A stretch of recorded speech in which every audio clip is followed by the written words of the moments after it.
Hey, Brian Douglas here.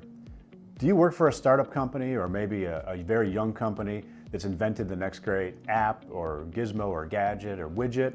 Well, if you do, you definitely want to check out this week's blog, because this week's blog is about estate planning for people that work for startups. But why is working for a startup different than working for a regular company or a normal company, for lack of a better term, a non-startup?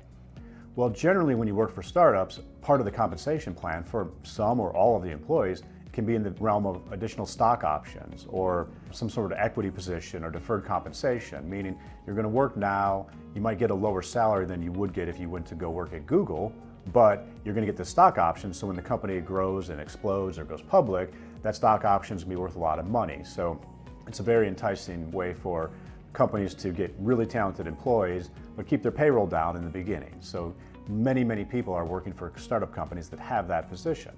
So why is that important for estate planning?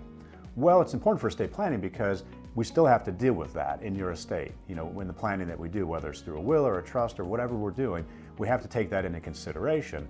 But because it's a startup company, the value of that might not be set like the value of the stock of Coca-Cola, which is, traded publicly, and we can look at that at any given time and know what it's worth.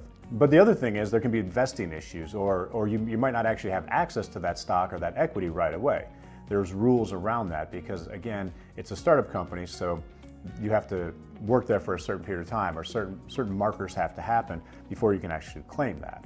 So if you work for a startup, if you have any of that sort of deferred compensation, or if you're being compensated differently like that, it's super important that you include that in your estate plan, but also that we really dig in and see what all the rules are and understand how that's going to work, because at one point in time, Google was a startup and Apple was a startup and Microsoft was a startup. Everyone knows these stories, and now they're the most valuable companies in the world. And so you've also probably know the stories of people that just kind of tossed it away or said, I don't care about that, and didn't do anything with it. So it's super important that we take all of your assets into consideration, even something like that as far as deferred compensation from your startup. So if you have any questions about that, always feel free to reach out. Certainly check out this week's blog if you're working for a startup company or if you're under one of these other compensation packages. And that's all we've got for this week, and we'll see you next week.